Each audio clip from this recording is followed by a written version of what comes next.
Awake my heart for those under pressure.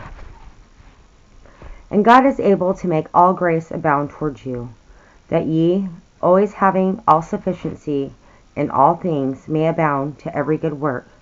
2 Corinthians 9:8. Here is a pressure about life today.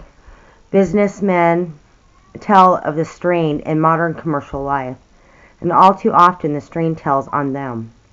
In the professional sphere, things are keyed up to tension point.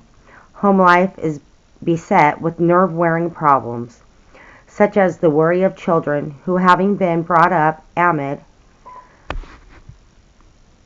unprecedented social conditions and godless psychological theories, refuse many of the healthy restraints which beneficially conditioned family and social life in the younger days of their parents. Much of the pressure today is a product of uncertainty.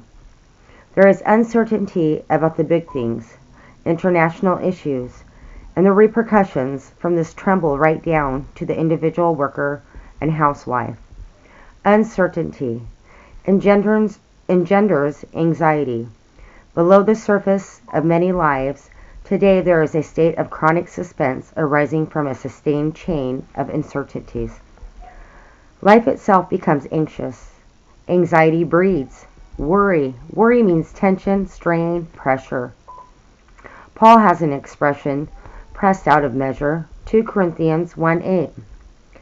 It is poignantly up to date. To the Christian, these days are both exacting and challenging. The true Christian life never was easy. It is least easy perhaps just now.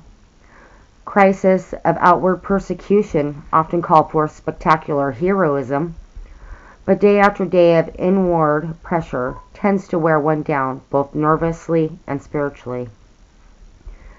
A non-Christian may become impatient or sour or sullen, and nothing be thought of it except the nuisance of it.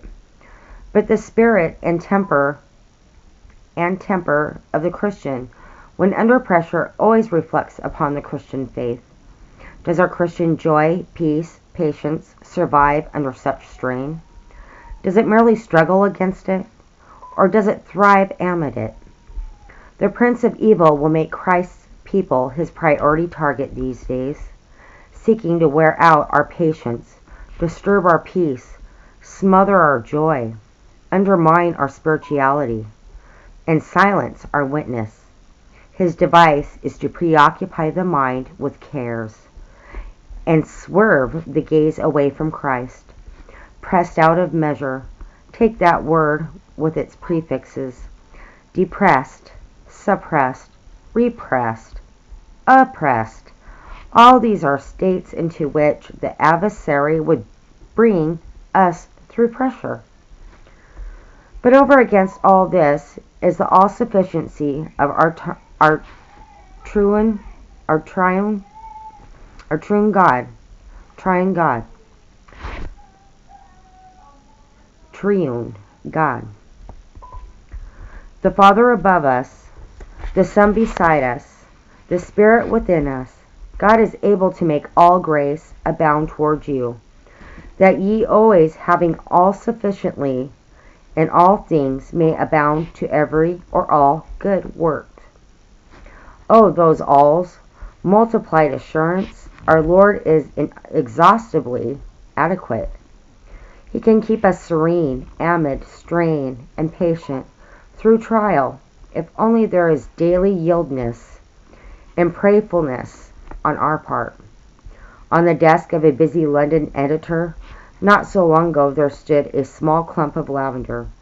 It had been sent, along with a cheery letter, by a poor and almost blind old lady living alone in a Hamptonshire village. Under its genial influence, the office stuffiness gave way to fragrance. Attached to one of the little lavender branches was a scrawly note: "Pressure brings out the perfume." What a parable! Never forget, dear Christian, there is always grace, all sufficient to bring out the perfume.